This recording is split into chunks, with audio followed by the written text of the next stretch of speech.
Hello ಗೆಳೆಯರೇ, ನಮ್ಮ ಲಾಯ್ಸ್ ಪ್ರಸ್ತುತಪಡಿಸುತ್ತಿರುವ ಕನ್ನಡದಲ್ಲಿ ದ ಹಿಂದೂ ವಿಶ್ಲೇಷಣೆಗೆ ಸ್ವಾಗತ. ಇವತ್ತು ನಾವು ಜುಲೈ 26, 2022 ಹಿಂದೂ ವಿಶ್ಲೇಷಣೆಯನ್ನು ನೋಡಲಿದ್ದೇವೆ. ಇವತ್ತಿನ ಸುದ್ದಿ ವಿಶ್ಲೇಷಣೆಗೂ ಮುಂಚೆ ಇರುವಂತಹ ಅನೌನ್ಸ್ಮೆಂಟ್ ಅಂದರೆ CSATಗೆ ಸಂಬಂಧಪಟ್ಟಂತೆ ಸಾಕಷ್ಟು ಡಿಫಿಕಲ್ಟೀಸನ್ನು ನಾವೆಲ್ಲರೂ ಫೇಸ್ ಮಾಡ್ತಾ ಇದ್ದೀವಿ. ಸೊ CSATಗೋಸ್ಕರ ಒಂದು ಕೋರ್ಸನ್ನು ಡಿಸೈನ್ ಮಾಡಿದ್ದಾರೆ. ಈ ಒಂದು ಕೋರ್ಸ್ಗೆ ರಿಲೇಟೆಡ್ ಇರುವಂತಹ ಶೆಡ್ಯೂಲ್ ಏನಾದರೂ ಬೇಕಿದ್ರೆ ಅಥವಾ 45 ಡೇಸಲ್ಲಿ ಇದನ್ನು ಯಾವ ರೀತಿಯಾಗಿ ಕಂಪ್ಲೀಷನ್ ಮಾಡ್ತಾರೆ ಅನ್ನುವಂಥ ಡೌಟ್ ಏನಾದರೂ ಇದ್ದರೆ ಈ ಒಂದು QR ಕೋಡನ್ನು ಸ್ಕ್ಯಾನ್ ಮಾಡಿ ನಿಮಗೆ ಪ್ರೋಗ್ರಾಮ್ ಬಗ್ಗೆ ಪ್ರಾಪರ್ ಮಾಹಿತಿ ಬರುತ್ತೆ. ಅಥವಾ ನಿಮ್ಮ ಒಂದು ಪ್ರಿಪ್ರೇಷನಲ್ಲಿ ಏನಾದರೂ ನೀವು ಯಾವ ರೀತಿಯಾಗಿ ಅಪ್ರೋಚನ್ನು ಮಿಸ್ ಮಾಡ್ತಾ ಇದ್ದೀರಿ ಅನ್ನುವಂಥ ಡೌಟ್ ಇದ್ದರೆ ಓರಿಯಂಟೇಷನನ್ನು ಅಟೆಂಡ್ ಆಗಿ. ಆ್ಯಕ್ಚುಲಿ ಆಗಸ್ಟ್ 1ನೇ ತಾರೀಕೆ ನಿಮಗೆ ಓರಿಯಂಟೇಷನ್ ಇದೆ 11 o'clockಗೆ. ನಿಮ್ಗೆ ಏನೇ ಡೌಟ್ ಇದ್ದರೂ ಸಹ ಡೈರೆಕ್ಟಾಗಿ ಬಸವರಾಜ್ ಸರ್ ಜೊತೆ ಕ್ಲಾರಿಫಿಕೇಷನನ್ನು ಮಾಡ್ಕೋಬೋದು. ಇಲ್ಲ ನಿಮಗೆ ಕೋರ್ಸ್ ಬೇಕು, ಡೈರೆಕ್ಟಾಗಿ ಜಾಯ್ನ್ ಆಗ್ತೀನಿ ಅನ್ನುವಂಥ ಇಚ್ಛೆ ಇದ್ದರೆ ಕೊಟ್ಟಿರುವಂಥ QR ಕೋಡನ್ನು ಸ್ಕ್ಯಾನ್ ಮಾಡಿ ಎನ್ರೋಲ್ಮೆಂಟನ್ನು ಮಾಡ್ಕೋಬೋದು. ಇನ್ನೂ ಏನೇ ಡೌಟ್ ಇದ್ದರೂ ಇಲ್ಲಿರುವಂಥ ನಂಬರ್ಗೆ ಕಾಲ್ ಮಾಡಿ ಹೆಚ್ಚಿನ ಇನ್ಫಾರ್ಮೇಷನನ್ನು ಪಡ್ಕೋಬೋದಾಗಿದೆ. ಇವತ್ತಿನ ಮೊದಲನೇ article, Draupadi Murmu is president of India. ಈ ಒಂದು ಆರ್ಟಿಕಲನ್ನು ಸಿಲಾಬಸಲ್ಲಿ ನೋಡೋದಾದರೆ GS ಪೇಪರ್ 2 ನಡಿನಲ್ಲಿ ಪಾಲಿಟಿ ಆ್ಯಂಡ್ ಗವರ್ನೆನ್ಸ್ ಸೆಕ್ಷನ್ಗೆ ನಾವು ಕನೆಕ್ಟ್ ಮಾಡ್ಕೋಬೋದು. ಸೊ ಈ ಒಂದು ಆರ್ಟಿಕಲ್ನ ಕಂಟೆಸ್ಟ್ ನಿಮಗೆಲ್ಲ ತಿಳಿದೇ ಇದೆ. ಇವಾಗ ತಾನೇ ಪ್ರೆಸಿಡೆಂಟ್ ಅವರು ಎಲೆಕ್ಟ್ ಆಗಿದ್ದಾರೆ. ಸೊ ಈ ನಿಟ್ಟಿನಲ್ಲಿ ನಾವು ಎಕ್ಸಾಮಿನೇಷನ್ ಪರ್ಸ್ಪೆಕ್ಟಿವಲ್ಲಿ ಪ್ರೆಸಿಡೆಂಟ್ ರಿಲೇಟೆಡ್ ಇರುವಂಥ ಎಲೆಕ್ಷನನ್ನು ನಾವು ಇದಾಗಲೇ ತುಂಬ ಬಾರಿ ಡಿಸ್ಕಸ್ ಮಾಡಿದ್ದೀವಿ. ಸೊ ನೀವು ಒಂದು ಸರ್ತಿ ಅದನ್ನು ರಿವಿಷನ್ ಮಾಡಬೇಕು. ಏಕೆಂದರೆ ಮತ್ತೆ ಇವಾಗ ಪ್ರೆಸಿಡೆಂಟ್ ಎಲೆಕ್ಷನ್ ಬರೋ ತನೂ ಹೆಚ್ಚು ಎಲೆಕ್ಷನ್ ರಿಲೇಟೆಡ್ ಇರ್ತಕ್ಕಂಥ ಮಾಹಿತಿ ಬರೋಲ್ಲ ನ್ಯೂಸಲ್ಲಿ. ಸೊ ಹಾಗಾಗಿ ನೀವು ಸ್ವಲ್ಪ ಈ ಒಂದು ಸ್ಟ್ಯಾಟಿಕ್ ಪೋರ್ಷನನ್ನು ಕಂಪ್ಲೀಟಾಗಿ ಕವರ್ ಮಾಡಲಿಕ್ಕೆ ಟ್ರೈ ಮಾಡಿ. ಅದರಲ್ಲೂ ಎಲೆಕ್ಷನ್ಗೆ ಸಂಬಂಧಪಟ್ಟಂತೆ ಯಾವ ರೀತಿಯಾಗಿ ಎಲೆಕ್ಟೋರಲ್ ಕಾಲೇಜಲ್ಲಿ ಮೆಂಬರ್ಸ್ ಇರ್ತಾರೆ ಅನ್ನುವಂಥದ್ದಾಗಲಿ, ಸೊ ಯಾವ ರೀತಿಯಾದಂಥ ಸಿಸ್ಟಮ್ ಇದೆ. ಇವಾಗ ರಾಜ್ಯಸಭೆದಲ್ಲೂ ಸೇಮ್ ಒಂದು ಸಿಸ್ಟಮನ್ನು proportional representation by single transformable vote ಅನ್ನುವಂಥ ಮೆಥಡನ್ನು ನಾವು ಫಾಲೋ ಮಾಡೋದಾಗಲಿ, ಮತ್ತು MP ಗಳ ವೋಟನ್ನು ನಾವು ಯಾವ ರೀತಿಯಾಗಿ ಕನ್ಸಿಡರ್ ಮಾಡ್ತೀವಿ, MLAಗಳ ವೋಟ್ ವ್ಯಾಲ್ಯೂ ಯಾವ ರೀತಿಯಾಗಿರುತ್ತೆ ಅನ್ನೋದನ್ನು ನೀವು ಕಂಪ್ಲೀಟಾಗಿ ರಿವಿಷನ್ ಮಾಡಲಿಕ್ಕೆ ಟ್ರೈ ಮಾಡಿ. ಜೊತೆಗೆ ಪ್ರೆಸಿಡೆಂಟ್ ಅವರ ಒಂದು ಪವರ್ ಅಥವಾ ಫಂಕ್ಷನ್ಸ್ ಯಾವ ರೀತಿಯಾಗಿರುತ್ತೆ, ಎಕ್ಸಿಕ್ಯೂಟಿವ್ ಫಂಕ್ಷನ್ಸ್ ಇರ್ಬೋದು ಅಥವಾ ಲೆಜಿಸ್ಲೇಟಿವ್ ಫಂಕ್ಷನ್ಸನ್ನು ನೋಡ್ತೇವೆ, ಫೈನಾನ್ಷಿಯಲ್ ಪವರ್ಸನ್ನು ನೋಡ್ತೇವೆ, ಜೊತೆಗೆ ಜುಡಿಷಿಯಲ್ ಪವರನ್ನು ನೋಡ್ತೇವೆ. ಸೊ ಪಾರ್ಡನಿಂಗ್ ಪವರಲ್ಲಿ ಟೈಪ್ಸನ್ನು ನಾವು ನೋಡ್ತಾ ಇದ್ದೇವೆ. ಈ ಪಾರ್ಡನಿಂಗ್ ಪವರ್ಗೆ ಸಂಬಂಧಪಟ್ಟಂತೆ ಸಾಕಷ್ಟು ಎಕ್ಸಾಂಪಲ್ಸ್ಗಳನ್ನು ನಾವು ನ್ಯೂಸಲ್ಲಿ ನೋಡ್ಬೋದು. ಸೊ ಎಲ್ಲ ರಿವಿಷನ್ಸನ್ನು ಮಾಡಲಿಕ್ಕೆ ಟ್ರೈ ಮಾಡಿ. ಯಾಕೆಂದರೆ ಪ್ರೆಸಿಡೆಂಟ್ ರಿಲೇಟೆಡ್ ಇರುವಂಥ ಇನ್ಫಾರ್ಮೇಷನನ್ನು ನೀವು ತರೋ ಮಾಡಿಕೊಂಡ್ರೆ ಮಿನಿಮಮ್ 2 ಕ್ವಶನ್ಸನ್ನಾದರೂ ನೀವು ಎಲಿಮಿನೇಷನ್ ಮಾಡೋದಕ್ಕೋಸ್ಕರ ಹೆಲ್ಪ್ ಮಾಡ್ಬೋದು. ಡೈರೆಕ್ಟಾಗಿ ಮ್ಯಾಕ್ಸಿಮಮ್ ಕ್ವಶನ್ಸ್ಗಳು ಪ್ರೆಸಿಡೆಂಟ್ ಮೇಲೆ ಕೇಳ್ತಾರೆ. ಸೊ ಈ ನಿಟ್ಟಿನಲ್ಲಿ ಸ್ವಲ್ಪ ನೀವು ಸ್ಟ್ಯಾಟಿಕ್ ಪೋರ್ಷನ್ಸನ್ನು ಇವತ್ತು ಕಂಪ್ಲೀಟಾಗಿ ರಿವಿಷನ್ ಮಾಡಲಿಕ್ಕೆ ಟ್ರೈ ಮಾಡಿ. ಇನ್ನು ಈ ಒಂದು ಆರ್ಟಿಕಲಿಂದ ಟೇಕ್ ಅವೇ ಪಾಯಿಂಟ್ಸ್ ಅಂತಂದರೆ ಇವರ ಒಂದು ಓತ್ ಯಾವ ರೀತಿಯಾಗಿರುತ್ತೆ, ಪ್ರಮಾಣ ವಚನದಲ್ಲಿರುವಂಥ ಕಂಟೆಂಟ್ ಏನಿದೆ ಅನ್ನುವಂಥದ್ದು, ಹಾಗೂ ಯಾರಿಂದ ಇವರು ಪ್ರಮಾಣ ವಚನವನ್ನು ಸ್ವೀಕಾರ ಮಾಡ್ತಾರೆ. ಸರ್ವೋಚ್ಚ ನ್ಯಾಯಾಲಯದ ಮುಖ್ಯ ನ್ಯಾಯಾಧೀಶರು, ಚೀಫ್ ಜಸ್ಟಿಸ್ ಆಫ್ ಇಂಡಿಯಾ, ಇವರಿಗೆ ಪ್ರಮಾಣ ವಚನವನ್ನು ಸ್ವೀಕಾರ ಮಾಡೋದರಲ್ಲಿ ಹೆಲ್ಪ್ ಆಗ್ತಾರೆ. ಈ ಒಂದು ಓತಲ್ಲಿ ಏನಿರುತ್ತೆ ಅಥವಾ ಪ್ರಮಾಣ ವಚನದಲ್ಲಿ ಏನಿರುತ್ತೆ ಅಂತಂದರೆ ಇವರು ನಮ್ಮ ಸಂವಿಧಾನವನ್ನು ಇವತ್ತು ಪ್ರಿಸರ್ವ್ ಮಾಡೋದಾಗಲಿ, ಪ್ರೊಟೆಕ್ಟ್ ಮಾಡೋದಾಗಲಿ ಮತ್ತು ಡಿಫೆಂಡ್ ಮಾಡ್ತೀನಿ ಅನ್ನುವಂಥ ಓತನ್ನು ತೆಗೆದುಕೊಳ್ತಾರೆ.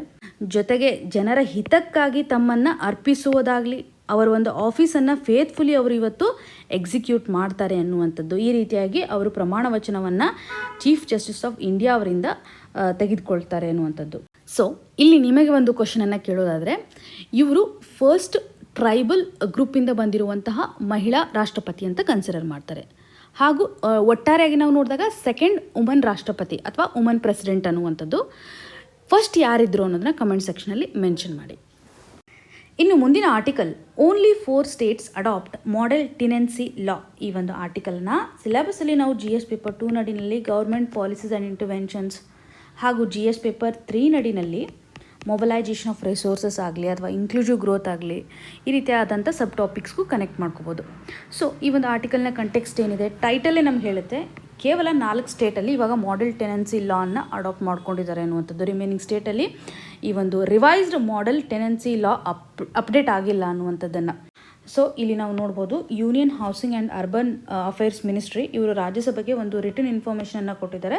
ಕೇವಲ 4 ಸ್ಟೇಟ್ಗಳು ಮಾತ್ರ ಇವತ್ತು ಮಾಡೆಲ್ ಆಫ್ ಟೆನೆನ್ಸಿ ಆ್ಯಕ್ಟನ್ನು ಅಡಾಪ್ಟ್ ಮಾಡ್ಕೊಂಡಿದ್ದಾರೆ ಅನ್ನುವಂಥದ್ದು. ಎಲ್ಲ ಸ್ಟೇಟ್ಗೂ ಅವರು ಸರ್ಕ್ಯುಲೇಟ್ ಮಾಡಿದ್ದಾರೆ, ಬಟ್ ಕೇವಲ 4 ಸ್ಟೇಟ್ ಇವಾಗ ಅಡಾಪ್ಟ್ ಮಾಡ್ಕೊಂಡಿದೆ ಅನ್ನುವಂಥದ್ದು. ನಾವು ಒಂದು ಸರ್ತಿ ಇವಾಗ ಏನೇನು ಚೇಂಜಸ್ ಇದೆ ಹಾಗೂ ಸರ್ಕಾರ ಯಾಕೆ ಇಷ್ಟೊಂದು ಎಂಫಸೈಸ್ ಮಾಡ್ತಾ ಇದೆ, ಯಾಕೆ ಎಲ್ಲ ಸ್ಟೇಟ್ ಗೌರ್ಮೆಂಟ್ಗಳು ಇದನ್ನು ಇಂಪ್ಲಿಮೆಂಟ್ ಮಾಡಬೇಕು ಅಥವಾ ಅಡಾಪ್ಟ್ ಮಾಡ್ಕೋಬೇಕು ಅನ್ನುವಂಥದ್ದಾದರೆ, ಇವಾಗ ನಾವು 2011 ಜನಗಣತಿಯನ್ನು ನೋಡ್ತೀವಿ. ಅದರಲ್ಲಿ ಹೇಳೋ ಪ್ರಕಾರ ಸರಿಸುಮಾರು 1.1 crore ಮನೆಗಳು ಇವತ್ತು ಖಾಲಿಯಾಗಿದ್ದಾವೆ.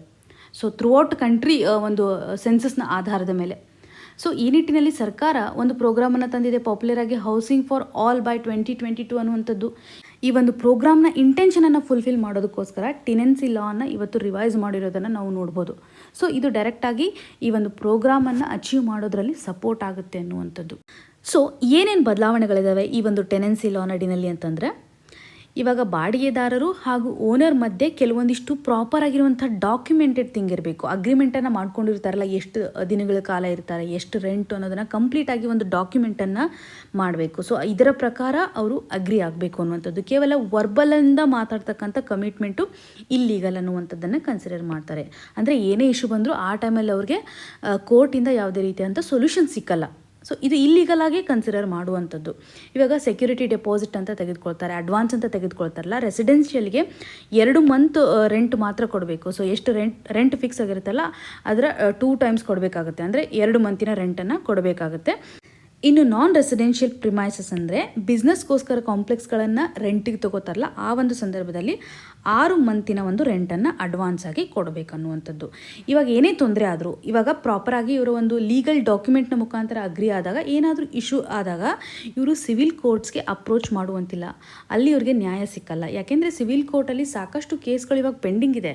ಮತ್ತು ಈ ಒಂದು ರೆಂಟ್ ರಿಲೇಟೆಡ್ ಇಶ್ಯೂಸ್ ಸಹ ಅಲ್ಲಿ ಡಿಲೇ ಆಗ್ತಕ್ಕಂಥ ಸಾಧ್ಯತೆ ಇದೆ ಅನ್ನುವಂಥ ನಿಟ್ಟಿನಲ್ಲಿ ಇವಾಗ ಬದಲಾವಣೆಯನ್ನು ಮಾಡಿದ್ದಾರೆ. ಹಾಗಿದ್ರೆ ಅವರು ಯಾರನ್ನು ಅಪ್ರೋಚ್ ಮಾಡಬೇಕು, ಯಾವ ಕೋರ್ಟನ್ನು ಅಪ್ರೋಚ್ ಮಾಡಬೇಕು ಅಂತಂದರೆ, ಸಪ್ರೇಟ್ ಆಗಿರುವಂಥ ಒಂದು ಕೋರ್ಟನ್ನು, ಅಂದರೆ ಟೆನೆನ್ಸಿ ಅಗ್ರಿಮೆಂಟನ್ನು ರಿಸಾಲ್ವ್ ಮಾಡೋದಕ್ಕೋಸ್ಕರ ಒಂದು ಇಂಡಿಪೆಂಡೆಂಟ್ ಅಥಾರಿಟಿಯನ್ನು ಪ್ರತಿಯೊಂದು ಸ್ಟೇಟಲ್ಲೂ ಹಾಗೂ ಪ್ರತಿಯೊಂದು ಯೂನಿಯನ್ ಟೆರಿಟರಿನಲ್ಲೂ ಸೆಟಪ್ ಮಾಡಬೇಕು ಅನ್ನುವಂಥದ್ದು ಈ ಒಂದು ಲಾನಲ್ಲಿರುವಂಥ ಒಂದು ಇಂಪಾರ್ಟೆಂಟ್ ಪ್ರೊವಿಷನ್. ಸೊ ಈ ಒಂದು ಟೆನೆನ್ಸಿಗೆ ರಿಲೇಟೆಡ್ ಇರ್ತಕ್ಕಂಥ ಎಲ್ಲ ಡಿಸ್ಪ್ಯೂಟ್ಸ್ಗಳನ್ನು ಈ ಒಂದು ಸಪ್ರೇಟ್ ಕೋರ್ಟು ರಿಸಾಲ್ವ್ ಮಾಡುತ್ತೆ.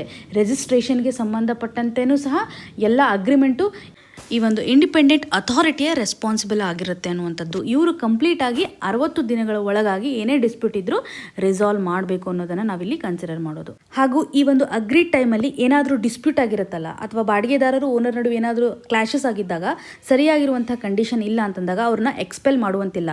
ಏನಾದರೂ ಫೋರ್ಸ್ಫುಲ್ ಕಂಡೀಷನ್ ಇದ್ದಾಗ 1 ಮಂತ್ ಆದರೂ ಅವರಿಗೆ ಮಿನಿಮಮ್ ಟೈಮ್ ಕೊಡಬೇಕು ಅನ್ನೋದನ್ನು ಈ ಒಂದು ಲಾ ನಡಿನಲ್ಲಿ ನಾವು ನೋಡ್ತಾ ಇದ್ದೀವಿ. ಹಾಗೂ ಒಂದು ವೇಳೆ ಅವರು ಒಂದು ಡ್ಯೂರೇಷನ್ ಎಕ್ಸ್ಟ್ರಾ ಆದಮೇಲೂ ಬಾಡಿಗೆದಾರರು ಇರ್ತಾರೆ, ರೆಂಟ್ ಹೌಸಲ್ಲಿ ಇರ್ತಾರೆ ಅಂದರೆ ಲ್ಯಾಂಡ್ ಲಾರ್ಡ್ಗಳಿಗೆ ಅಥವಾ ಓನರ್ಗಳಿಗೆ ಒಂದು ಬೆನಿಫಿಟನ್ನು ನಾವು ಇಲ್ಲಿ ಕನ್ಸಿಡರ್ ಮಾಡ್ಬೋದು. ಸೊ ಅವರು ಇವಾಗ 2 ಮಂತ್ಗಳ ಕಾಲ, ನೆಕ್ಸ್ಟ್ 2 ಮಂತ್ಸ್ ಏನಿರುತ್ತಲ್ಲ ಪೀರಿಯಡ್ ಮುಗಿದಾದ್ಮೇಲೂ ಅವರು ಒಂದು ರೆಂಟನ್ನು ಡಬಲ್ ಮಾಡ್ಬೋದು. ಅಮೌಂಟ್ ಎಷ್ಟು ಮೊದಲು ಕೊಡ್ತಿರ್ತಾರಲ್ಲ ಡಬಲ್ ಮಾಡ್ಬೋದು. 2 ಮಂತ್ಸ್ ಆದಮೇಲೆ ಮತ್ತೆ ಅವ್ರು ಏನು ಮಾಡ್ಬೋದು, ನೆಕ್ಸ್ಟ್ 4 ಟೈಮ್ಸ್ ತನೂ ಅವ್ರಿಗೆ ಚಾರ್ಜನ್ನು ಮಾಡ್ಬೋದು ಅನ್ನುವಂಥದ್ದು. ಇದು ಬೇಸಿಕಲಿ ಇವಾಗ ಓನರ್ಗಿರ್ಬೋದು ಅಥವಾ ಲ್ಯಾಂಡ್ ಲಾರ್ಡ್ಸ್ಗೆ ಇರ್ಬೋದು ಅಥವಾ ಬಾಡಿಗೆದಾರರಿಗಿರ್ಬೋದು, ಇಬ್ಬರಿಗೂ ಸಹ ಒಂದು ಲೀಗಲ್ ಸಿಸ್ಟಮಲ್ಲಿ ಬೆನಿಫಿಟ್ ಬರುವಂತೆ ಲಾನ್ನ ಡಿಸೈನ್ ಮಾಡಿದ್ದಾರೆ ಅನ್ನುವಂಥದ್ದು. So examination perspectively general awareness ಮೇಲೆ ಕ್ವಶನ್ಸನ್ನು ಎಕ್ಸ್ಪೆಕ್ಟ್ ಮಾಡ್ಬೋದು. ಏನು ಬದಲಾವಣೆ ಮಾಡಿದ್ದಾರೆ ಅನ್ನೋದನ್ನು ನೀವು ಕನ್ಸಿಡರ್ ಮಾಡ್ಬೋದು. ಅಥವಾ ನೀವು ಮೇನ್ಸಲ್ಲಿ ಕೆಲವೊಂದಿಷ್ಟು ಆನ್ಸರ್ಗೆ ಸಂಬಂಧಪಟ್ಟಂತೆ, ಇವಾಗ ಹೌಸಿಂಗ್ ಫಾರ್ ಆಲ್ ಅನ್ನುವಂಥ ಒಂದು ಪ್ರೋಗ್ರಾಮ್ ಇದೆ, ಅದಕ್ಕೆ ಸಂಬಂಧಪಟ್ಟಂತೆ ಏನಾದರೂ ಕೇಳಿದಾಗ ಈ ಒಂದು ಸಪೋರ್ಟಿಂಗ್ ಲಾನ ಪ್ರೊವಿಷನ್ಸ್ಗಳನ್ನು ನೀವಲ್ಲಿ ಹಾಕಬಹುದು. ಇನ್ನು ಮುಂದಿನ article, reform bail law but make the law diagnosis first. ಈ ಒಂದು ಆರ್ಟಿಕಲನ್ನು ಸಿಲೆಬಸಲ್ಲಿ GS ಪೇಪರ್ 2 ನಡಿನಲ್ಲಿ ಜುಡಿಷಿಯರಿಗೆ ಕನೆಕ್ಟ್ ಮಾಡ್ಕೋಬೋದು. ಸೊ ಕೋರ್ ಇನ್ಫಾರ್ಮೇಷನ್ ಇವಾಗ ಬೇಲ್ಗೆ ಸಂಬಂಧಪಟ್ಟಂತೆ ಲಾ ಯಾವ ರೀತಿಯಾಗಿದೆ. ಸೊ ಈ ಒಂದು ಬೇಲ್ ಲಾಗೆ ರಿಲೇಟೆಡ್ ಇರತಕ್ಕಂಥ ರಿಫಾರ್ಮ್ಸನ್ನು ಎಕ್ಸಿಕ್ಯೂಷನ್ ಮಾಡೋದ್ರಲ್ಲಿ ಎಲ್ಲಿ ಮಿಸ್ ಆಗ್ತಾ ಇದೆ, ಏನು ತೊಂದರೆಗಳಾಗ್ತಾ ಇದೆ, ಏನು ಕಾನ್ಸಿಕ್ವೆನ್ಸಸ್ ಆಗ್ತಾ ಇದೆ ಅನ್ನುವಂಥದ್ದು. ಸೊ ಕ್ರಿಮಿನಲ್ ಜಸ್ಟಿಸ್ಗೆ ಸಂಬಂಧಪಟ್ಟಂಥ ಮೇನ್ಸ್ ಪರ್ಸ್ಪೆಕ್ಟಿವಲ್ಲಿ ಕ್ವಶನ್ಸನ್ನು ಕೇಳಿದಾಗ ಈಸಿಯಾಗಿ ಇಲ್ಲಿರುವಂಥ ಇನ್ಫಾರ್ಮೇಷನನ್ನು ನೀವು ಬಳಕೆ ಮಾಡ್ಕೋಬೋದು. ಸೊ ಈ ಒಂದು ಆರ್ಟಿಕಲ್ನ ಕೋರ್ ಐಡಿಯಾ ಅಂತಂದರೆ, ಯಾವುದೇ ಒಬ್ಬ ವ್ಯಕ್ತಿ ಇವತ್ತು ಅಪರಾಧಿ ಸ್ಥಾನದಲ್ಲಿದ್ದಾರೆ ಅಂತಂದರೆ ಅವ್ರಿಗೆ ನಾವು ಬೇಲನ್ನು ಪ್ರಿಫರ್ ಮಾಡ್ತಾ ಇಲ್ಲ, ಜೈಲನ್ನು ಪ್ರಿಫರ್ ಮಾಡ್ತೀವಿ, ಅವರನ್ನು ಕೈದಿಯಾಗಿ ಕನ್ವರ್ಟ್ ಮಾಡ್ತಾ ಇದ್ದೀವಿ. ಸೊ ಎಕ್ಸೆಪ್ಷನಲ್ ಕೇಸಸಲ್ಲಿ ಮಾತ್ರ ನಾವು ಬೇಲನ್ನು ಪ್ರಿಫರ್ ಮಾಡ್ತಾ ಇದ್ವಿ. ಬೇರೆ ಕಂಟ್ರಿಗಳಲ್ಲಿ ಹೆಚ್ಚಾಗಿ ಅಲ್ಲಿ ಬೇಲನ್ನು ಪ್ರಿಫರ್ ಮಾಡ್ತಾರೆ ಫಸ್ಟು, ಎಕ್ಸೆಪ್ಷನಲ್ ಕೇಸಸಲ್ಲಿ ಜೈಲನ್ನು ಮಾಡ್ತಾರೆ ಅನ್ನುವಂಥದ್ದು. ಸೊ ನಮ್ಮ ದೇಶದಲ್ಲಿ ಇರ್ತಕ್ಕಂಥ ರಿವರ್ಸ್ ಕಂಡೀಷನ್ಸನ್ನು ನಾವಿಲ್ಲಿ ನೋಡ್ಬೋದು. ಹಾಗಿದ್ರೆ ಈ ಒಂದು ಬೇಲನ್ನು ನಾವು ಪ್ರಿಫರ್ ಮಾಡಬೇಕು ಅಂತ ಸಪೋರ್ಟ್ ಮಾಡಲಿಕ್ಕೆ ಕೆಲವೊಂದಿಷ್ಟು ಗೈಡ್ಲೈನ್ಸ್ಗಳಿದ್ದಾವೆ. ಬೇಸಿಕಲಿ ಈ ಒಂದು ಇಂಪಾರ್ಟೆಂಟ್ ಕೇಸ್ ಅಂತಂದರೆ Satyendra Kumar until versus CBI. ಈ ಒಂದು ಕೇಸಲ್ಲಿ ಒಬ್ಬ ವ್ಯಕ್ತಿಯನ್ನು ಅರೆಸ್ಟ್ ಮಾಡುವಾಗ ಏನೇನು ಪ್ರೊಸೆಸನ್ನು ಫಾಲೋ ಮಾಡಬೇಕು, ಯಾವ ರೀತಿಯಾದಂಥ ಗೈಡ್ಲೈನ್ಸ್ಗಳಿರ್ತವೆ ಅನ್ನೋದನ್ನು ನಾವು ಕೋಡ್ ಆಫ್ ಕ್ರಿಮಿನಲ್ ಪ್ರೊಸೀಜರ್ 1973 ನಡಿನಲ್ಲಿ, ಅದರಲ್ಲೂ ಸೆಕ್ಷನ್ 41 ಮತ್ತು 41A ನಡಿನಲ್ಲಿ ಬದಲಾವಣೆ ಮಾಡಿರೋದನ್ನು ನೋಡ್ಬೋದು.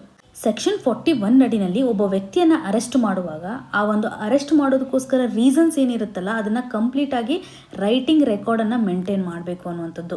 ಅರೆಸ್ಟ್ ಮಾಡಲಿಲ್ಲ ಅಂತಂದ್ರೂ ಯಾಕೆ ಅರೆಸ್ಟ್ ಮಾಡಿಲ್ಲ ಒಂದು ಪರ್ಟಿಕ್ಯುಲರ್ ವ್ಯಕ್ತಿಗೆ ಅನ್ನೋದನ್ನು ಸಹ ಈ ಒಂದು ಸೆಕ್ಷನ್ 41 ಅಡಿನಲ್ಲಿ ರೆಕಾರ್ಡ್ ಮಾಡಬೇಕು ಅನ್ನೋದನ್ನು ನಾವು ಇಲ್ಲಿ ಕನ್ಸಿಡರ್ ಮಾಡಿದ್ದಾರೆ. ಹಾಗೂ 41A ನಡಿನಲ್ಲಿ ಏನಾದರೂ ಇನ್ವೆಸ್ಟಿಗೇಷನ್ನ ಒಂದು ಅವಶ್ಯಕತೆ ಇದ್ದಾಗ ಇನ್ವೆಸ್ಟಿಗೇಷನ್ ಏಜೆನ್ಸಿಗೆ ಫಸ್ಟ್ ಒಂದು ನೋಟಿಸನ್ನು ಕೊಡಬೇಕಾಗುತ್ತೆ ಅರೆಸ್ಟ್ ಮಾಡೋಕ್ಕಿಂತ ಮುಂಚೆ ಅನ್ನುವಂಥದ್ದು ಈ ಒಂದು ಕೋಡ್ ನಡಿನಲ್ಲಿ ನಾವು ನೋಡ್ತಾ ಇದ್ದೀವಿ. ಎಲ್ಲ ಗೈಡ್ಲೈನ್ಸನ್ನು ಈ ಒಂದು ಕೇಸಲ್ಲಿ ಸುಪ್ರೀಂ ಕೋರ್ಟು ಕೊಟ್ಟಿದ್ದಾರೆ ಈ ಒಂದು ಕ್ರಿಮಿನಲ್ ಜಸ್ಟಿಸ್ಗೆ ಸಂಬಂಧಪಟ್ಟಂತೆ. ಇದು ಒಂದು ಪಾಯಿಂಟನ್ನು ನಾವಿಲ್ಲಿ ಕನ್ಸಿಡರ್ ಮಾಡುವಂಥದ್ದು. ಸೊ ಇವಾಗಿನ ಕಂಡೀಷನ್ ಯಾವ ರೀತಿಯಾಗಿದೆ, ಪ್ರಿಸನ್ನ ಒಂದು ಕಂಡೀಷನ್ ನಮ್ಮ ದೇಶದಲ್ಲಿ ಯಾವ ರೀತಿಯಾಗಿದೆ ಅಂದರೆ 75% ಅಷ್ಟು ಇವಾಗ ಪ್ರಿಸನಲ್ಲಿರ್ತಕ್ಕಂತಹ ಪಾಪ್ಯುಲೇಷನಲ್ಲಿ ಅಂಡರ್ ಟ್ರಯಲ್ ಇದೆ.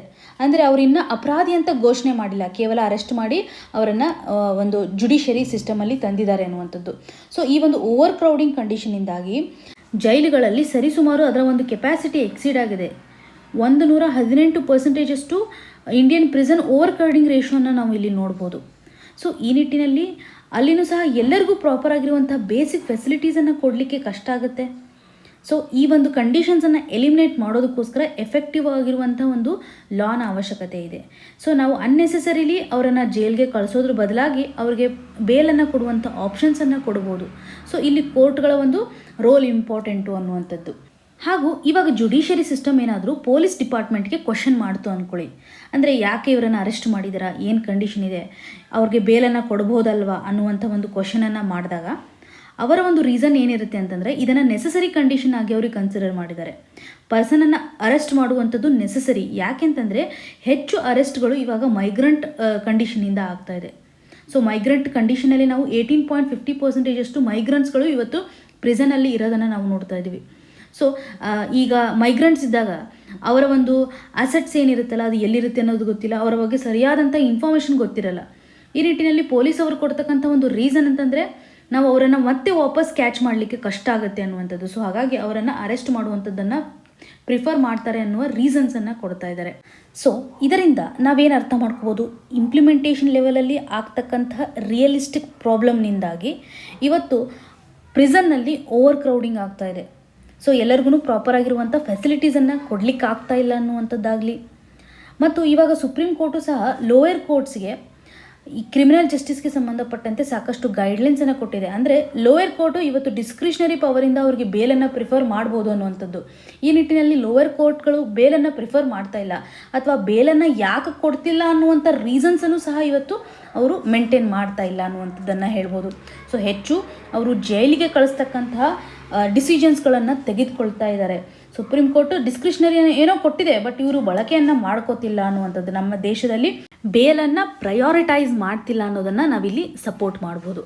ಇನ್ನು ಬೇಲ್ ಸಿಸ್ಟಮ್ಗೆ ಬಂದಾಗ ಕೆಲವೊಂದಿಷ್ಟು ಜನ ಕನ್ವೆನ್ಷನಲ್ಲಿ ಯಾವ ರೀತಿಯಾದಂಥ ಅಸಂಪ್ಷನನ್ನು ಹೊಂದಿರ್ತಾರೆ ಅಂತಂದರೆ, ಅರೆಸ್ಟ್ ಮಾಡಿರ್ತಕ್ಕಂಥ ವ್ಯಕ್ತಿ ಇವಾಗ ಸೋಷಿಯಲ್ ಕನೆಕ್ಷನ್ಸ್ ಇರುತ್ತೆ, ಮತ್ತು ಅವ್ರಿಗೆ ಯಾವುದೇ ರೀತಿಯಾದಂಥ ಫೈನಾನ್ಷಿಯಲ್ ಲಾಸ್ ಆದರೂ ಸಹ ಒಂದು ಪ್ರಾಪರ್ ಪನಿಷ್ಮೆಂಟ್ ಆಗೋದಿಲ್ಲ ಅನ್ನುವಂಥ ಒಂದು ಐಡಿಯಾ ಇದೆ. ಅಂದರೆ ಪನಿಷ್ಮೆಂಟ್ ಅಂದರೆ ಅವರು ಜೈಲಿಗೆ ಹೋಗಬೇಕು ಅನ್ನುವಂಥ ಒಂದು ಕಂಡೀಷನ್ ಕ್ರಿಯೇಟ್ ಆಗಿಬಿಟ್ಟಿದೆ. ಈ ನಿಟ್ಟಿನಲ್ಲಿ ಬೇಲನ್ನು ಹೆಚ್ಚು ಇವಾಗ ಕೋರ್ಟುಗಳು ಸಹ ಪ್ರಿಫರ್ ಮಾಡ್ತಾ ಇಲ್ಲ. ಸೊ ಒಟ್ಟಾರೆಯಾಗಿ ಬೇಲ್ ನಾಟ್ ಜೈಲ್, ಹೆಚ್ಚು ಬೇಲನ್ನು ಪ್ರಿಫರ್ ಮಾಡಬೇಕು. ಇದಕ್ಕೆ ರಿಲೇಟೆಡ್ ಇರತಕ್ಕಂಥ ಲಾಸ್ಗಳನ್ನು ತರಬೇಕು, ಪ್ರಾಪರ್ ಆಗಿರುವಂಥ ಗೈಡ್ಲೈನ್ಸ್ಗಳನ್ನು ತರಬೇಕು. ಇದು ತುಂಬ ಇಂಪರೇಟಿವ್ ಆಗಿರುವಂಥ ಅಥವಾ ಇಂಪಾರ್ಟೆಂಟ್ ಆಗಿರುವಂಥ ಒಂದು ಕಂಡೀಷನ್ ಅನ್ನುವಂಥದ್ದು. ಇದರಿಂದ ನಾವು ಪ್ರಿಸನಲ್ಲಿ ಓವರ್ ಕ್ರೌಡಿಂಗ್ ಆಗೋದನ್ನು ಸಹ ತಡೆಗಟ್ಟಬಹುದು. ಸೊ ನಮ್ಮ ಒಂದು ಜುಡಿಷರಿ ಸಿಸ್ಟಮಲ್ಲಿ ಒಂದು ಪ್ರಾಪರ್ ಆಗಿರುವಂಥ ರೀಫಾರ್ಮ್ನ ಅವಶ್ಯಕತೆ ಇದೆ ಅನ್ನೋದನ್ನು ನಾವಿಲ್ಲಿ ಕನೆಕ್ಟ್ ಮಾಡ್ಕೋಬೋದು. ಕ್ರಿಮಿನಲ್ ಜಸ್ಟಿಸ್ಗೆ ರಿಲೇಟೆಡ್ ಇರುವಂಥ ಕ್ವಶನ್ಸನ್ನು ಕೇಳಿದಾಗ ನೀವು ಯಾವಾಗಲೂ ಹೇಗೆ ಬರೀಬೇಕು, ಇವಾಗ ಜುಡಿಷರಿ ಸಿಸ್ಟಮ್ ತಕ್ಕಂತೆ ಯಾವ ರೀತಿಯಾದಂಥ ವ್ಯೂಸ್ ಇದೆ, ಕೋರ್ಟ್ ಏನು ಹೇಳ್ತಾ ಇದೆ, ಕೋರ್ಟಲ್ಲಿ ಇರ್ತಕ್ಕಂಥ ಸಿಸ್ಟಮ್ಸ್ಗಳು ಯಾವ ಇದ್ದಾವೆ, ಮತ್ತು ಇಂಪ್ಲಿಮೆಂಟೇಷನ್ ಲೆವೆಲಲ್ಲಿ ಯಾವ ರೀತಿಯಾದಂಥ ತೊಂದರೆಗಳಿದ್ದಾವೆ ಅನ್ನೋದನ್ನು ಎಲ್ಲ ಒಟ್ಟಾರೆಯಾಗಿ ಕನೆಕ್ಟ್ ಮಾಡಿಕೊಂಡು ನೀವು ಒಂದು ಕಂಕ್ಲೂಡ್ ಕೊಡ್ಬೋದು. ಅಂದರೆ ಯಾವ ರೀತಿಯಾಗಿ ಬದಲಾವಣೆಯನ್ನು ಮಾಡ್ಬೋದು, ನಿಮಗೇನಾದರೂ ಹೆಚ್ಚಿನ ಒಂದು ವ್ಯೂ ಇದ್ದರೆ ಅಥವಾ ಏನಾದರೂ ಐಡಿಯಾ ಇದ್ದರೆ ಅದನ್ನು ಸಹ ಕನ್ಕ್ಲೂಷನ್ ಲೆವೆಲಲ್ಲಿ ಕೊಡ್ಬೋದಾಗಿದೆ. ಇನ್ನು ಮುಂದಿನ article back sliding on climate action. ಈ ಆರ್ಟಿಕಲನ್ನು ಸಿಲೆಬಸಲ್ಲಿ ನೋಡೋದಾದರೆ GS ಪೇಪರ್ 3 ನಡಿನಲ್ಲಿ ಎನ್ವಿರಾನ್ಮೆಂಟ್ಗೆ ಸಂಬಂಧಪಟ್ಟಂತೆ ಕ್ಲೈಮೇಟ್ ಚೇಂಜ್ನಲ್ಲಿ ಕನೆಕ್ಟ್ ಮಾಡ್ಕೋಬೋದು. ಸೊ ಇಲ್ಲಿರುವಂತಹ ಕೋರ್ ಇನ್ಫಾರ್ಮೇಷನ್ ಏನಿದೆ, ಇವಾಗ ಕ್ಲೈಮೇಟ್ ಚೇಂಜನ್ನು ತಡೆಗಟ್ಟೋದಕ್ಕೋಸ್ಕರ ಅಥವಾ ವಾತಾವರಣದಲ್ಲಿ ಆಗ್ತಕ್ಕಂಥ ಬದಲಾವಣೆಯನ್ನು ಮಿಟಿಗೇಟ್ ಮಾಡೋದಕ್ಕೋಸ್ಕರ ಪ್ಯಾರಿಸ್ ಡೀಲ್ ಅಂತ ನೋಡ್ತೀವಿ, ಪ್ಯಾರಿಸ್ ಅಗ್ರಿಮೆಂಟ್ ಅಂತ ನೋಡ್ತೀವಿ. ಇದರಲ್ಲಿ ನಾವು ಹೆಚ್ಚು ಗ್ಲೋಬಲ್ ಟೆಂಪ್ರೇಚರನ್ನು ಒಂದು ಲೆವೆಲ್ಗೆ ಕಡಿಮೆ ಮಾಡಬೇಕನ್ನುವಂಥ ಒಂದು ಕಮಿಟ್ಮೆಂಟನ್ನು ಹೊಂದಿದ್ದೀವಿ. ಈ ನಿಟ್ಟಿನಲ್ಲಿ ಎಲ್ಲ ಕಂಟ್ರಿಗಳು ಕೊಟ್ಟಿರುವಂಥ ಕಮಿಟ್ಮೆಂಟನ್ನು ಇವತ್ತು ಫುಲ್ಫಿಲ್ ಮಾಡಲಿಕ್ಕೆ ಆಗ್ತಾ ಇಲ್ಲ. ಸೊ ಡೌನ್ಗ್ರೇಡ್ ಆಗ್ತಾ ಇದೆ ಕಮಿಟ್ಮೆಂಟ್ ಅನ್ನುವಂಥದ್ದನ್ನು ನಾವಿಲ್ಲಿ ನೋಡ್ಬೋದು. ಹಾಗಿದ್ರೆ ಈ ಒಂದು ಸ್ಟೇಟ್ಮೆಂಟ್ಗೆ ಯಾವ ರೀತಿಯಾದಂಥ ಫ್ಯಾಕ್ಟರ್ಸ್ಗಳನ್ನ ನಾವು ಸಪೋರ್ಟಾಗಿ ತೊಗೋಬೋದು? ಇವಾಗ ಯುರೋಪಿಯನ್ ಯೂನಿಯನಲ್ಲಿ ಇರ್ಬೋದು ಅಥವಾ ಯುರೋಪಿಯನ್ ಕಂಟ್ರೀಸ್ನಲ್ಲಿ ಕೋಲ್ ಎಕ್ಸ್ಪೋರ್ಟ್ ಆಗ್ತಾ ಇರೋದನ್ನು ನೋಡ್ಬೋದು. ಫಾಸಿಲ್ ಫ್ಯೂಯಲ್ಸ್ಗಳನ್ನು ಹೆಚ್ಚು ಬಳಕೆ ಮಾಡ್ತಾ ಇರೋದನ್ನು, ಅವರ ಕಮಿಟ್ಮೆಂಟ್ ಏನೋ ಇದೆ ಫಾಸಿಲ್ ಫ್ಯೂಯಲ್ಸನ್ನು ಕಡಿಮೆ ಮಾಡೋದಾಗಲಿ, ಅಂದರೆ ನ್ಯಾಚುರಲ್ ಗ್ಯಾಸಸ್ ಕನ್ಸಂಪ್ಷನ್ಸನ್ನು ರೆಡ್ಯೂಸ್ ಮಾಡೋದಾಗಲಿ, ರಿನ್ಯೂವಬಲ್ ಎನರ್ಜಿಯನ್ನು ಅವರು ಹೆಚ್ಚು ಪ್ರಿಫರ್ ಮಾಡ್ತೀವಿ ಅನ್ನುವಂಥ ಒಂದು ಕಮಿಟ್ಮೆಂಟನ್ನು ಅವರು ಫಾಲೋ ಮಾಡ್ತಾಯಿಲ್ಲ. ಯಾಕೆಂದರೆ ಈ ಒಂದು ಸಮ್ಮರ್ ಸೀಸನ್ ಇರ್ಬೋದು, ವಿಂಟರಲ್ಲಿ ಹೆಚ್ಚು ಪವರ್ನ ಒಂದು ಡಿಮ್ಯಾಂಡ್ ಇರುತ್ತೆ. ಸೊ ಅದನ್ನು ಅವರು ಫುಲ್ಫಿಲ್ ಮಾಡಲಿಕ್ಕೆ ಆಗ್ತಾಯಿಲ್ಲ ಮತ್ತು ಟೆಂಪ್ರೇಚರ್ ಹೆಚ್ಚಾಗ್ತಾ ಇದೆ ಅನ್ನುವಂಥದ್ದಾಗಲಿ. ಇನ್ನು ಯುನೈಟೆಡ್ ಸ್ಟೇಟ್ನ ಒಂದು ಕಂಡೀಷನನ್ನು ನಾವು ನೋಡಿದಾಗ ಇನ್ಫ್ಲೇಷನು ಸಹ ಅಲ್ಲಿ ಹೆಚ್ಚು ಇಂಪ್ಯಾಕ್ಟ್ ಮಾಡಿದೆ ಮತ್ತು ಅವರು ಫಾಸಿಲ್ ಫ್ಯೂಯಲ್ಸ್ನ ಮೇಲೆ ತಮ್ಮ ಒಂದು ಎನರ್ಜಿ ಸೆಕ್ಯೂರಿಟಿಗೆ ರಿಲೇ ಆಗ್ತಾ ಇರುವಂಥ ಸಿಚುವೇಶನ್ಸ್ ಆಗಲಿ, ಅವರ ಒಂದು ಸ್ಟ್ರೆಂತ್ ಇವಾಗ ಆಯಿಲ್ ಇರ್ಬೋದು ಅಥವಾ ಗ್ಯಾಸ್ ಇಂಡಸ್ಟ್ರೀಸ್ ಮೇಲೆ ಇರೋದ್ರಿಂದ ಅವರು ಹೆಚ್ಚು ರಿಲೇ ಮಾಡ್ತಾ ಇದ್ದಾರೆ. ಸೊ ಕೋಲ್ ಆಗಲಿ, ಆಯಿಲ್ ಆಗಲಿ, ಗ್ಯಾಸ್ ಆಗಲಿ ಹೆಚ್ಚು ಡಿಪೆಂಡೆನ್ಸಿ ಇರೋದ್ರಿಂದ ಡೆವಲಪ್ಡ್ ಕಂಟ್ರೀಸ್ ಇವತ್ತು ಹೆಚ್ಚು ಕಾಂಟ್ರಿಬ್ಯೂಷನನ್ನು ಮಾಡ್ತಾ ಇದ್ದಾರೆ. ಟೆಂಪ್ರೇಚರ್ ಇನ್ಕ್ರೀಸ್ ಆಗೋದಕ್ಕೋಸ್ಕರ ಹೆಚ್ಚು ಕಾಂಟ್ರಿಬ್ಯೂಷನ್ ಮಾಡ್ತಾ ಇದೆ ಅನ್ನುವಂಥ ಒಂದು ಫ್ಯಾಕ್ಟನ್ನು ನಾವಿಲ್ಲಿ ಕನ್ಸಿಡರ್ ಮಾಡುವಂಥದ್ದು. ಸೊ ಡೆವಲಪ್ಡ್ ಕಂಟ್ರೀಸ್ಗಳು ತಮ್ಮ ಒಂದು ಕಮಿಟ್ಮೆಂಟನ್ನು ರೀಚ್ ಮಾಡಲಿಕ್ಕೆ ಆಗ್ತಾ ಇಲ್ಲ. ಇನ್ನು ಡೆವಲಪಿಂಗ್ ಕಂಟ್ರೀಸ್ಗಳು ಕೆಲವೊಂದಿಷ್ಟು ಎಫರ್ಟ್ಸನ್ನು ಹಾಕ್ತಾ ಇದ್ದಾವೆ, ಗ್ಲೋಬಲ್ ಲೆವೆಲಲ್ಲಿ ಎಫೆಕ್ಟ್ ಆಗ್ತಾ ಇದ್ದಾವೆ. ಭಾರತನೂ ಸಹ ಈ ಒಂದು ಕೋಲ್ನ ಕನ್ಸಂಪ್ಷನ್ಗೆ ಸಂಬಂಧಪಟ್ಟಂತೆ ಫೇಸ್ ಡೌನ್ ಮಾಡ್ತೀವಿ ಅನ್ನುವಂಥ ಒಂದು ಕಮಿಟ್ಮೆಂಟನ್ನು COP26 ನಡಿನಲ್ಲಿ ಕೊಟ್ಟಿರೋದನ್ನು ನೋಡ್ಬೋದು. ನಾವು ಫೇಸ್ ಔಟ್ ಮಾಡ್ತೀವಿ ಅಂತ ಕೊಟ್ಟಿಲ್ಲ, ಬಟ್ ಫೇಸ್ ಡೌನ್ ಮಾಡ್ತೀವಿ ಅನ್ನುವಂಥ ಒಂದು ಕಮಿಟ್ಮೆಂಟನ್ನು ಕೊಟ್ಟಿದ್ದೀವಿ. ಸೊ ಇಲ್ಲಿ ಒಟ್ಟಾರೆಯಾಗಿ ಡೆವಲಪ್ಡ್ ಕಂಟ್ರೀಸ್ಗಳು ಸಹ ಕಮಿಟ್ಮೆಂಟನ್ನು ರೀಚ್ ಮಾಡಬೇಕು. ಸೊ ಇದೇ ಪ್ರಾಪರಾಗಿರುವಂತಹ ಒಂದು ಟರ್ನಿಂಗ್ ಪಾಯಿಂಟ್ ಅನ್ನುವಂಥದ್ದನ್ನು ನಾವಿಲ್ಲಿ ನೋಡಬೇಕು. ಸೊ ಪ್ಯಾರಿಸ್ ಅಗ್ರಿಮೆಂಟ್ ಇವಾಗ ಒಂದು ಗ್ಲೋಬಲ್ ಪೀಕಿಂಗ್ ಅನ್ನುವಂಥ ಒಂದು ಟರ್ಮನ್ನು ಎಂಫಸೈಸ್ ಮಾಡುತ್ತೆ. ಗ್ಲೋಬಲ್ ಪೀಕಿಂಗ್ ಅಂತಂದರೆ ಒಂದು ಸರ್ಟನ್ ಲೆವೆಲಲ್ಲಿ ಟೆಂಪ್ರೇಚರ್ ರೈಸ್ ಆಗುತ್ತೆ, ಮತ್ತು ಆ ಒಂದು ಟೆಂಪ್ರೇಚರು ಡೌನ್ ಆಗುವಂಥ ಒಂದು ಕಂಡೀಷನ್ಸನ್ನು ನೋಡುವಂಥದ್ದು. ಸೊ ಒಟ್ಟಾರೆಯಾಗಿ ಈ ಒಂದು ಗ್ಲೋಬಲ್ ಎಮಿಷನನ್ನು ಕಡಿಮೆ ಮಾಡೋದಕ್ಕೋಸ್ಕರ ಇಂಡಿವಿಜುವಲ್ ಲೆವೆಲಲ್ಲಿ ನಾವು ಕೊಟ್ಟಿರುವಂತಹ ಕಮಿಟ್ಮೆಂಟ್ಗಿನೂ ಗ್ಲೋಬಲ್ ಲೆವೆಲಲ್ಲಿ ನಾವು ನೆಟ್ ಝೀರೋ ಕಮಿಟ್ಮೆಂಟ್ ಮಾಡೋದು ಇಂಪಾರ್ಟೆಂಟು. ಸೊ ಇವಾಗ ಡೆವಲಪ್ಡ್ ಕಂಟ್ರೀಸ್ಗಳು ತೆಗೆದುಕೊಳ್ತಕ್ಕಂತಹ ಆ್ಯಕ್ಷನ್ ಪ್ಲ್ಯಾನು ತುಂಬ ಇಂಪಾರ್ಟೆಂಟ್. ಅವರು ಸಹ ಇವಾಗ ನೆಟ್ ಝೀರೋ ಎಮಿಷನ್ನ ತರೋದ್ರಲ್ಲಿ ತಮ್ಮ ಒಂದು ಟಾರ್ಗೆಟ್ಸನ್ನು ರೀಚ್ ಮಾಡೋದು ತುಂಬ ಇಂಪಾರ್ಟೆಂಟ್ ಅನ್ನೋದನ್ನು ಇಲ್ಲಿ ಎಂಫಸೈಸ್ ಮಾಡಿದ್ದಾರೆ. ಕೇವಲ ಡೆವಲಪಿಂಗ್ ಕಂಟ್ರೀಸ್ಗಳು ಇವತ್ತು ಫೈಟ್ ಮಾಡ್ತಾ ಇದ್ದಾವೆ ಕ್ಲೈಮೇಟ್ ಆ್ಯಕ್ಷನ್ಗೆ ಸಂಬಂಧಪಟ್ಟಂತೆ, ಹೆಚ್ಚು ರಿನ್ಯೂವಬಲ್ ಎನರ್ಜಿ ಮೇಲೆ ಫೋಕಸ್ ಮಾಡ್ತಾ ಇರೋದನ್ನು ಎಕ್ಸಾಂಪಲ್ ಇಂಡಿಯಾವನ್ನು ನಾವು ಕನ್ಸಿಡರ್ ಮಾಡ್ಬೋದು. ಸೊ ಆಲ್ ಡೆವಲಪಿಂಗ್ ಕಂಟ್ರೀಸ್ಗಳು ಇವತ್ತು ಚಿಕ್ಕ ಚಿಕ್ಕ ಐಲ್ಯಾಂಡ್ ಇದ್ದರೂ ಸಹ ಇವತ್ತು ಟಾರ್ಗೆಟನ್ನು ರೀಚ್ ಮಾಡಲಿಕ್ಕೆ ಟ್ರೈ ಮಾಡ್ತಾ ಇದ್ದಾವೆ, ಬರ್ಡನ್ಗಳನ್ನು ತೆಗೆದುಕೊಳ್ಳಲಿಕ್ಕೆ ಟ್ರೈ ಮಾಡ್ತಾ ಇದ್ದಾವೆ ಮತ್ತು ಮಿಟಿಗೇಷನ್ ಮಾಡಲಿಕ್ಕೆ ಟ್ರೈ ಮಾಡ್ತಾ ಇದ್ದಾವೆ. ಆದರೆ ಇವಾಗ ಡೆವಲಪ್ಡ್ ಕಂಟ್ರೀಸ್ಗಳು ಎಂಫಸೈಸ್ ಮಾಡಬೇಕು ಅನ್ನುವಂಥದ್ದನ್ನು ನಾವಿಲ್ಲಿ ನೋಡ್ಬೋದು. ಸೊ ಈ ಒಂದು ಆರ್ಟಿಕಲಿಂದ ನಮಗೆ ಎಕ್ಸಾಮಿನೇಷನ್ ಪರ್ಸ್ಪೆಕ್ಟಿವಲ್ಲಿ ಪ್ಯಾರಿಸ್ ಅಗ್ರಿಮೆಂಟಲ್ಲಿರುವಂಥ ಕಮಿಟ್ಮೆಂಟು ತುಂಬ ಇಂಪಾರ್ಟೆಂಟು. ಹಾಗೂ ಮೇನ್ಸ್ ಲೆವೆಲಲ್ಲಿ ಈ ಒಂದು ಟಾರ್ಗೆಟನ್ನು ರೀಚ್ ಮಾಡಲಿಕ್ಕೆ ನಮ್ಗೆ ಯಾಕೆ ಆಗ್ತಾ ಇಲ್ಲ, ಪ್ರೆಸೆಂಟ್ ಸಿಚುವೇಷನಲ್ಲಿರುವತಕ್ಕಂಥ ಆಬ್ಲಿಗೇಷನ್ಸ್ಗಳು ಅಥವಾ ಡೆವಲಪ್ಡ್ ಕಂಟ್ರೀಸ್ಗಳ ಒಂದು ಆ್ಯಟಿಟ್ಯೂಡ್ ನಮಗೆ ಯಾವ ರೀತಿಯಾಗಿ ಕ್ಲೈಮೇಟ್ ಆ್ಯಕ್ಷನ್ ಅಲ್ಲಿರುವಂಥ ಕಮಿಟ್ಮೆಂಟಿಂದ ಡಿವಿಯೇಷನ್ ಆಗ್ತಾ ಇದೆ ಅನ್ನುವಂಥದ್ದು. ಸೊ ಕೆಲವೊಂದಿಷ್ಟು ಡೈಮೆನ್ಷನ್ಸನ್ನು ನಾವು ಮೇನ್ಸ್ ಪರ್ಸ್ಪೆಕ್ಟಿವಲ್ಲಿ ಈಸಿಯಾಗಿ ಕವರ್ ಮಾಡ್ಕೋಬೋದು. ಇನ್ನು ಇವತ್ತಿನ question of the day section ಅಡಿನಲ್ಲಿ ಪ್ರೀವಿಯಸ್ ಇಯರಲ್ಲಿ ಕೇಳಿರುವಂಥ ಕ್ವಶನನ್ನು ಕೊಡಲಾಗಿದೆ. ಇದಕ್ಕೆ ಸರಿಯಾದ ಉತ್ತರವನ್ನು ಕಮೆಂಟ್ ಸೆಕ್ಷನಲ್ಲಿ ಮೆನ್ಷನ್ ಮಾಡಲಿಕ್ಕೆ ಟ್ರೈ ಮಾಡಿ. ಇವತ್ತು ಡಿಸ್ಕಸ್ ಮಾಡಿರುವಂತಹ ಎಲ್ಲ ಆರ್ಟಿಕಲ್ಸ್ಗಳು ನಿಮಗೆ ನೀಟಾಗಿ ಅರ್ಥ ಆಗಿದೆ ಅಂತ ಭಾವಿಸ್ತಾ ಇದ್ದೀನಿ. ನಿಮ್ಗೆ ಏನೇ ಕನ್ಸರ್ನ್ ಇದ್ದರೂ ಸಹ ಕಮೆಂಟ್ ಸೆಕ್ಷನಲ್ಲಿ ಮೆನ್ಷನ್ ಮಾಡಿ ಅಂತ ಹೇಳ್ತಾ ಆಲ್ ದ ವೆರಿ ಬೆಸ್ಟ್. ಧನ್ಯವಾದಗಳು.